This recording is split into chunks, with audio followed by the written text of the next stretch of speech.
Welcome back to वाणिज्य educator. मैं मुस्कान चौरसिया। कल की हमने वीडियो में कवर किया था कि हमारी 3 डे स्ट्रेटेजी क्या होनी चाहिए बिजनेस स्टडी के एग्जाम के लिए, जिससे कि हम 40 on 40 कवर कर सके। और कल की वीडियो में मैंने आपसे शेयर किया था कि आज मैं कुछ इंपॉर्टेंट टॉपिक्स आपको बताऊंगी।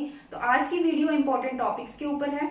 हम अपनी वीडियो को स्टार्ट करने से पहले कुछ डिस्कस कर लेते हैं कि हमारी यूनिट्स कितने कितने मार्क्स की होगी और हमारा जो क्वेश्चन पेपर होगा वो कितने मार्क्स का, कौन कौन से क्वेश्चंस होंगे। तो बिना टाइम वेस्ट करे हम अपनी वीडियो पे चलते हैं। सबसे पहले हमारा जो क्वेश्चन पेपर होगा उसमें 2 मार्क्स के हमारे पास 4 क्वेश्चंस होंगे, 3 मार्क्स के हमारे पास 4 क्वेश्चंस होंगे और 5 मार्क्स के हमारे पास 4 क्वेश्चंस होंगे।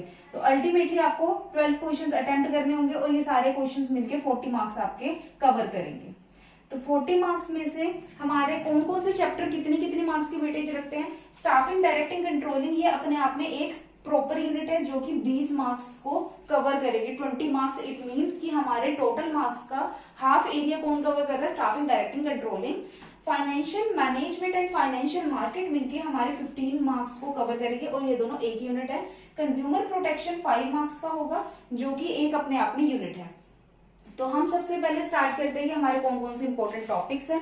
स्टाफिंग जब आप पढ़ो तो स्टाफिंग की कंसेप्चुअल अंडरस्टैंडिंग, आप कोई भी टॉपिक करो, हर टॉपिक की कंसेप्चुअल अंडरस्टैंडिंग आपको बहुत अच्छे से होनी चाहिए कि वो बेसिकली है क्या, क्या उसका मीनिंग है, क्या उसका स्कोप है, कहां तक उसका जो एरिया वो कवर हो रहा है। तो स्टाफिंग की कंसेप्चुअल अंडरस्टैंडिंग। प्रोसेसेस आप किसी के मत छोड़ना।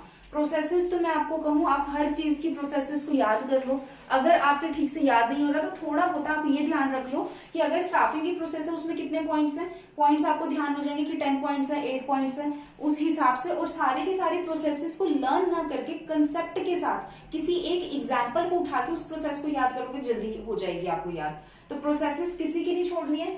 स्टाफिंग की कंसेप्चुअल अंडरस्टैंडिंग, उसकी प्रोसेस। रिक्रूटमेंट जो है वो अपने आप में एक इसका एलिमेंट है स्टाफिंग का और बहुत इंपॉर्टेंट टॉपिक है।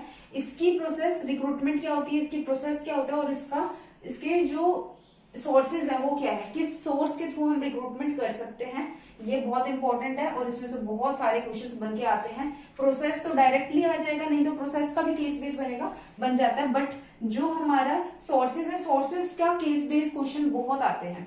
नेक्स्ट आता है सिलेक्शन का कंसेप्चुअल अंडरस्टैंडिंग और इसका प्रोसेस। आप एक चीज ध्यान रखना, बहुत बारी जो गलतियां होती है वो गलतियां क्या होती है, कहीं स्टूडेंट्स को ये नहीं समझ में आता रिक्रूटमेंट और सिलेक्शन जो है उसकी ना, मतलब रिक्रूटमेंट और सिलेक्शन की केस बेस्ड स्टडी नहीं ठीक से समझ पाते हैं। तो जब भी आप ये दोनों टॉपिक करें ना तो इस टॉपिक को अच्छे से पढ़े। कई बार क्या होता है, रिक्रूटमेंट की प्रोसेस लिख रहे हैं उसमें सिलेक्शन वर्ड यूज कर देते हैं, सिलेक्शन की प्रोसेस में तो अपना अलग अलग सबके सब अलग अलग थियरीज देते ही देते हैं, बट ये गलत है कि आप रिक्रूटमेंट में आप सिलेक्शन पहले ही बता रहे हैं। तो ये जो है आप टॉपिक बहुत अच्छे से कवर करें, इसकी लैंग्वेज को अच्छे से पढ़े क्योंकि इसकी लैंग्वेज जो है वही आपको अंडरस्टैंडिंग देगी, नहीं तो आप कंफ्यूज होगे। अगर आप खुद बनाने की कोशिश करोगे तो कहीं ना कहीं कंफ्यूज हो जाओगे।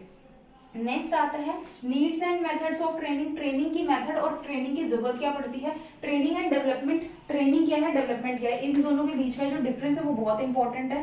तो ये आप अच्छे से करना, ये टॉपिक बहुत इंपॉर्टेंट है। नेक्स्ट डायरेक्टिंग की तरफ अगर हम चले तो डायरेक्टिंग की कंसेप्चुअल अंडरस्टैंडिंग और इसके एलिमेंट्स में सबसे पहले आता है सुपरविजन आप पढ़ लेना, ठीक से पढ़ लेना, इसमें से क्वेश्चन ज्यादा नहीं बनते, सिर्फ आप टॉपिक को ओवरव्यू कर सकते हैं। नेक्स्ट आता है हमारा motivation, the most important point है मोटिवेशन। इसकी प्रोसेस, मोटिवेशन की जो अपनी प्रोसेस है वो मैस्लो नीड हायरार्की थियरी जो है वो बहुत इंपॉर्टेंट है और इसके इंसेंटिव्स भी बहुत इंपॉर्टेंट है। आप देखा जाए तो जो मोटिवेशन है वो बहुत ज्यादा इंपॉर्टेंट है। मैस्लो नीड हायरार्की थियरी में जब भी अगर क्वेश्चन आए तो वो पिरामिड जरूर बनाना, पिरामिड नहीं बनाओगे तो वो कहीं ना कहीं जो आपका क्वेश्चन है वो ठीक से कवर नहीं हो पाएगा, मतलब कि वो जो प्रेजेंटेशन है उतनी अच्छी नहीं हो पाएगी। मैस्लो नीड हायरार्की थ्योरी की कंडीशंस और क्रिटिसिज्म भी साथ में बताना। जितना मैस्लो नीड हायरार्की थ्योरी में बताया हुआ वो सारा का सारा बहुत इंपॉर्टेंट है, अगर क्वेश्चन आता है तो आप सारा लिख के आना। नेक्स्ट आता है लीडरशिप बहुत इंपॉर्टेंट है। लीडरशिप की क्वालिटीज को याद रखना, क्वालिटीज के बेसिस पे केस बेस्ड क्वेश्चन बहुत आते हैं, नहीं पता चलता कि ये लीडरशिप का पॉइंट है या फिर ये मैनेजरशिप का है। लीडरशिप के टाइप्स, कम्युनिकेशन की प्रोसेस और उसके टाइप्स, लीडरशिप बहुत इंपॉर्टेंट है। लीडरशिप के साथ एक मैं टॉपिक ऐड ऑन कर रही हूँ जो कि हर किसी की बुक में शायद है, नहीं है मुझे नहीं पता, बट आप ऐसा करना, ये वाला जो टॉपिक है मेरी बुक में है, मैं आपको वीडियो के लास्ट में आपको मेंशन कर दूंगी, वीडियो के लास्ट में होगा, आप उसका स्क्रीनशॉट ले लेना, नहीं तो आप अपना गूगल से भी चेक कर सकते हो। मैनेजरशिप वर्सेस लीडरशिप, बहुत बारी कंफ्यूजन हो जाती है कि मैनेजरशिप क्या है और लीडरशिप क्या है। ये बहुत इंपॉर्टेंट टॉपिक है, इस पे से केस बेस्ड क्वेश्चन बहुत आते हैं, केस बेस्ड क्वेश्चन में बहुत कंफ्यूजन क्रिएट हो जाती है। तो ये वाला जो टॉपिक है इसका डिफरेंस है, मैं वीडियो के लास्ट में आपको मेंशन कर दूंगी, आप स्क्रीनशॉट ले लेना, नहीं तो आप चाहो तो इसे गूगल भी कर सकते हो, बट आप इस चीज की कंसेप्चुअल अंडरस्टैंडिंग लेके चलना, क्योंकि इसमें से केस बेस्ड क्वेश्चन बहुत आते हैं। नेक्स्ट आता है कंट्रोलिंग। कंट्रोलिंग तो अपने आप में अल्टीमेट इंपॉर्टेंट है। कंसेप्ट और प्रोसेस, प्रोसेस तो इसका अच्छे से याद कर लेना, प्रोसेस ज्यादा बड़ा नहीं है, बहुत छोटा है, तो आप इसको इसके कंसेप्ट और प्रोसेस दोनों ही अच्छे से कर लेना। तो ये हमारा टोटल 20 मार्क्स का हो जाएगा। इसमें से अगर आप कुछ देखो कि थोड़ा बहुत जो कम मार्क्स जो है वो रख रहा है, वो सिर्फ और सिर्फ सुपरविजन है। सुपरविजन का भी आप कंसेप्चुअल अंडरस्टैंडिंग लेके चलना, इससे भी केस बेस्ड क्वेश्चन बन सकता है, बट उतना नहीं आता होता। लेकिन ये रिमेनिंग टॉपिक जितने भी आप कहो वो सारे अपने आप में बहुत ज्यादा इंपॉर्टेंट है। ट्रेनिंग एंड डेवलपमेंट का डिफरेंस ध्यान रखना, ये बहुत इंपॉर्टेंट है, भूल जाते हैं समटाइम्स हम। अब आती है बात financial management and financial market. Financial management की कंसेप्चुअल अंडरस्टैंडिंग, इसके रोल्स एंड इट्स ऑब्जेक्टिव, ये बहुत इंपॉर्टेंट है। थ्री डिसीजन कौन से हमारे, इन्वेस्टिंग डिसीजन, फाइनेंसिंग डिसीजन और डिविडेंड डिसीजन। साथ के साथ इसके फैक्टर्स अफेक्टिंग क्यों, क्योंकि फैक्टर अफेक्टिंग ही आगे चल के केस बेस्ड क्वेश्चंस बनाते हैं। फैक्टर्स अफेक्टिंग आपको अच्छे से पता होने चाहिए, तभी आप उसके केस बेस्ड क्वेश्चन सॉल्व कर सकते हो। फाइनेंशियल प्लानिंग क्या है, उसके ऑब्जेक्टिव्स क्या है, फिक्स्ड कैपिटल क्या होती है, कैपिटल बजटिंग क्या होती है और वर्किंग कैपिटल क्या होती है। फिक्स्ड कैपिटल, कैपिटल बजटिंग और वर्किंग कैपिटल, और इसके साथ में फैक्टर्स अफेक्टिंग भी दिए हुए हैं। फैक्टर्स अफेक्टिंग भी आप देख लेना, उसी के बेसिस पे आपको पता चलेगा कि हम लोगों को कहाँ पे किस किस चीज की रिक्वायरमेंट होती है, ये बहुत इंपॉर्टेंट है। नेक्स्ट आता है, ये चैप्टर अपने आप में अल्टीमेट इंपॉर्टेंट है, ये तो इंपॉर्टेंट है ही है, ये वाला बहुत ज्यादा है। इसके फंक्शन, फाइनेंशियल मार्केट क्या होती है, उसकी conceptual understanding and its function. Money market क्या होता है, मनी मार्केट उसके अपने आप के जो इंस्ट्रूमेंट्स हैं, इंस्ट्रूमेंट को आप ध्यान रखना, कमर्शियल बिल हो गया या फिर आपका ट्रेजरी बिल्स हो गया, कोई भी बिल्स वगैरह, इस वाले पर्टिकुलर टॉपिक की मैं कल वीडियो लेके आऊंगी, कल और परसों फास्ट ट्रैक रिवीजन होगा हमारा, 2 लेक्चर्स आएंगे फाइनेंशियल मैनेजमेंट और फाइनेंशियल मार्केट के लिए, आप चाहो तो ज्वाइन कर सकते हो, और वीडियो आएगी आप देख लेना। उसमें मैं आपको बताऊंगी कि क्या क्या गलतियां आप लोग कर देते हो मनी मार्केट में। मनी मार्केट और इसके इंस्ट्रूमेंट, इसको जो ये जो चैप्टर है ना, इसमें लिखने में बहुत गलतियां होती हैं, तो वो गलतियां मत करना, कल मैं उसमें बताऊंगी कि क्या क्या चीजें लिखने का मटेरियल है और क्या क्या चीजें आप छोड़ सकते हो। नेक्स्ट आता है primary market, secondary market.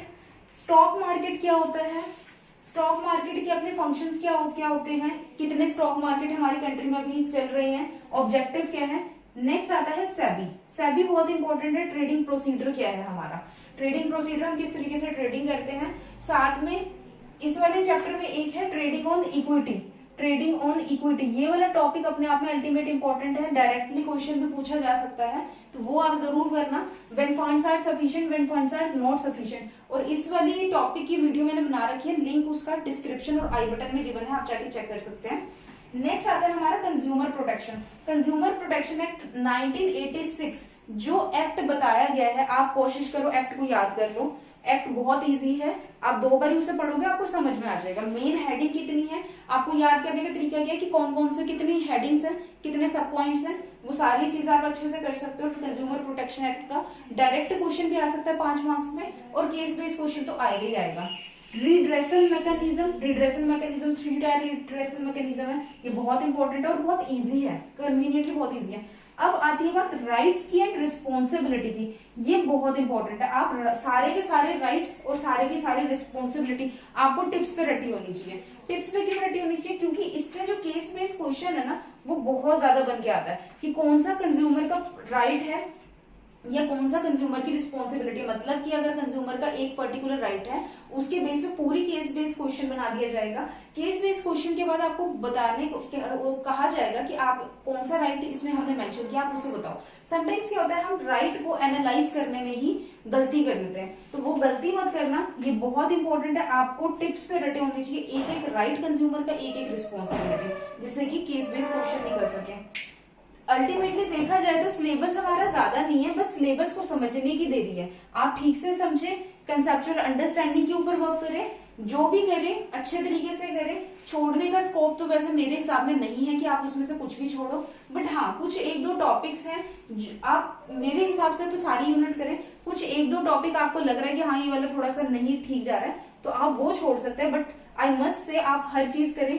Trading on equity, trading procedure, ये जितनी भी ये वाला तो आप छोड़ो ही मत। ये जो यूनिट है ना, इसमें से तो कुछ भी छोड़ने लायक नहीं है। इसमें तो फिर भी मैं स्कोप दे रही हूँ, जो कुछ एक दो चीजें एक्स्ट्रा वो आप छोड़ सकते हैं, लेकिन इसमें से कुछ छोड़ने लायक नहीं है, ना ही इसमें से कुछ छोड़ने लायक है, क्योंकि जितना आपकी बुक में मटेरियल गिवन है वो सारा रेलेवेंट है। तो आपको अगर ये वीडियो अच्छी लगी और आपको कुछ हेल्प मिली तो आप प्लीज वीडियो को लाइक करना, शेयर करना, कमेंट करना, और कुछ जो टॉपिक मैंने आपको बताया था उसका जो स्क्रीनशॉट है वो ये रहा। Thank you.